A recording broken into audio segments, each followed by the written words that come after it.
They wanted last pick marksman, and less tactical is planning on taking Cassio bot lane, which kind of doubt, given how good a Blaze Olive is on the pick. So it looks like Tristana was what they were looking for, and they will take it. Yeah, we saw Triss today in the LEC win a game and just be a hard carry into Cho as well. So she's really good, especially against these matchups that want a hard engage on you. Not only can you get out of the Jarvan, you can keep Cho'Gath away, you can get Lissandra ultied out, so she's going to be really safe here. I love the long range pick because the Cho is going to be a pain to deal with for the Cassiopeia. You get hit with a silence, you got to dodge those ruptures, that you're going to have to rely on another carry to do the work. Lightning fast draft, though. We're already counting down to game number 3. Got something in top. Blabber looks for top lane also, as Brandini is forced to flash. Yeah, that's the Gangplank that now is low mana, not enough to really do a whole lot in here. And Rek'Sai has to come up here to try to respond and save him. Kumo is so close to being able to ult, but they want to Blaze Olive. Early cleanse already, but a good ult turnaround there from a Blaze Olive. There's the ult out of Greg. Finds first blood for a Blaze Olive, who's just caught in the Cataclysm, but Golden Glue just can't finish it off. The Lissandra is not strong enough without a proper engage with the Jarvan. Cassiopeia gets a really nice ultimate that stops him from being distracted. Oh, bottom lane. 6. Treat's only level 5. That's an easy kill for Keith. This is what this lane wants to do. You hit the hook, Rom gets in front of you, and you get locked down. Now they're going to be able to threaten a dive onto Tristana by herself. What is she going to do? At least get the plate, flash, and jump up for tactical, but Diamond does land that first Winter's Bite. But this one started out because they don't have a division that sees the Rom. He jumps in right away, and that's the problem with this match. And they're doing it again. Flash forward. That Q barely missed for Diamond. That would have been a kill into tactical, but now he's got no flash. And that's understanding that when Thresh throws hook, he's locked in, but another fight bottom lane. Righteous Glory for the slow. Blabber finds the knockup, looking for the Dunkaroonie. Brandini dead, feasted on by Kumo, who barely lives that turret dive.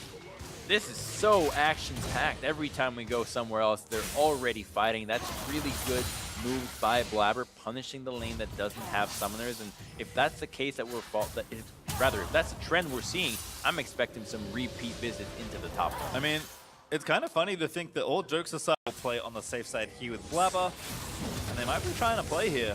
Yeah, the Dragon is up right now, so let's see if Grig uses his Prey Seeker, his Void Seeker, to look for the dunk. There's Blabber with feats, as we can see on the roam. They're going again in for Golden Glue. There's a dunk from Blabber, but the knockup doesn't land. A great ult there from Cassio. Does stun Blabber and turn it back around. And this is why you take Cassiopeia into Lissandra. With Cleanse, you can outplay it every single time. He gets out, gets the Jarvan to be committed, and then he's locked in. But they're going after Rek'Sai. Yeah, Brick got that tanky. One more bullet there. Need a pollution. In fact, Diamond's Ignite is enough to get the kill. Now Treat's forced to flash over the wall. And they'll trade here. Blabber dead, but so's the other jungler, so they want this Infernal. They've got the feast. This should be Cloud9's. That is definitely going to be Cloud9's. TSM has nothing to do here. All they've got left is Brandini farming in the top lane, trying to get a turret, but he's been pushed in all day long. There's Drone King here for Keith, given how well the lane has been going, just meant so much in that exchange.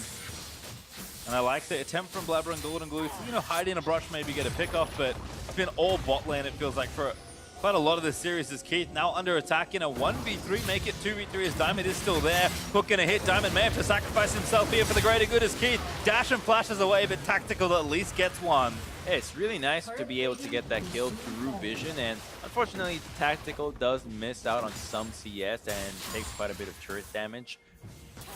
His turret takes turret damage, and it's not that big of a payout. You do get the flash out of Keith, but that's mostly on C9 for seeing them there and not backing up. That if they can survive the engage in the later stage of the game, but they're going on Golden. That's an amazing hook by Tree. His ulti will land there for Golden Glue, but he's stuck in the box on the Miasma. Popped a stopwatch to buy a bit of extra time, and Flash is out over to safety, or at least relative safety, as he's still being chased. GP ult, I think, is going to seal it. He dodges the next hook from Treats. He throws out the slows, but Golden Glue knows he's dead.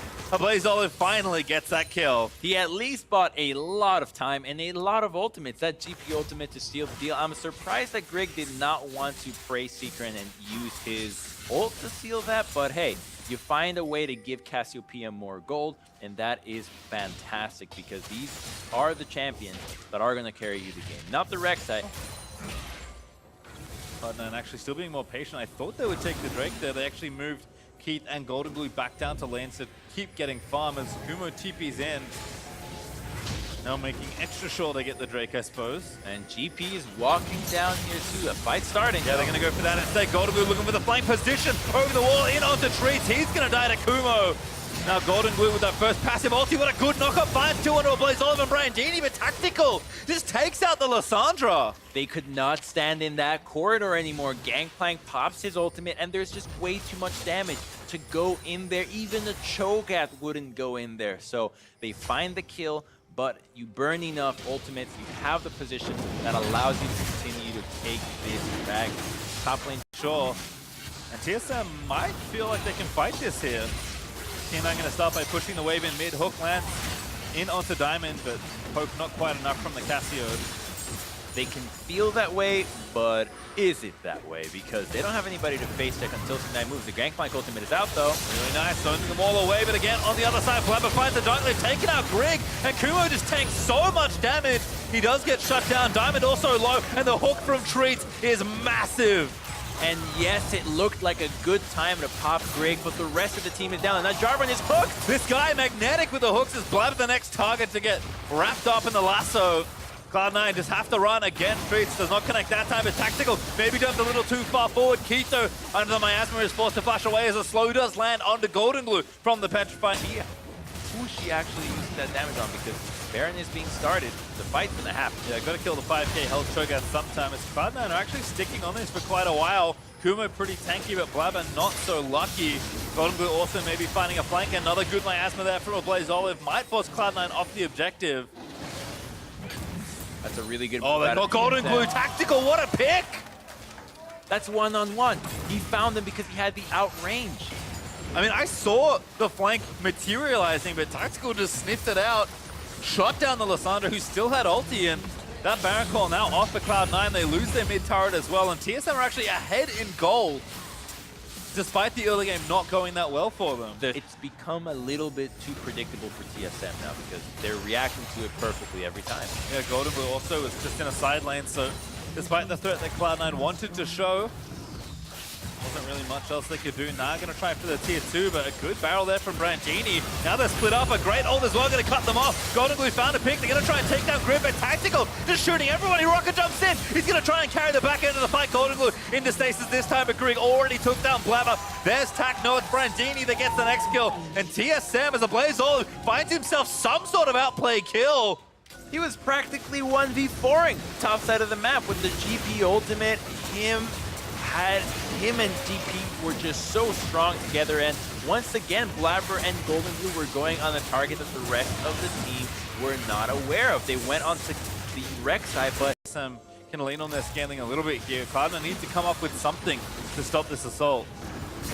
they're not doing any flanks. They're taking the fight just perfectly head on. Another nice rocket jump out of Tactical, and if it's going to be this head-on 5v5, but the engage happens. Yep, Golden Glue in, finds the ulti onto a Blaze Olive. The Cassio flashes out of the way. Blabber piles onto Grig. That goes into the ulti as they buy a bit more time. Blabber also into stasis with Verandini finally arrived. And Blaze Olive is unstoppable as he grabs himself a double kill.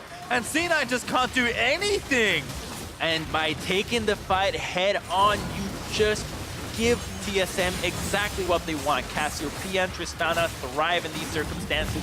They're going to be pushing for the throne. I mean, I think they're out of time at that point. Cloud9 had to try something with TSM. Definitely deflected. Keith goes down. They'll find themselves the ace. They'll knock down the Nexus turrets. And it's match point now for TSM Academy, looking to upset the defending champions. And it looks like TSM has come ready to play. They are firing on all cylinders here, drafting intelligently and taking fights every single time that it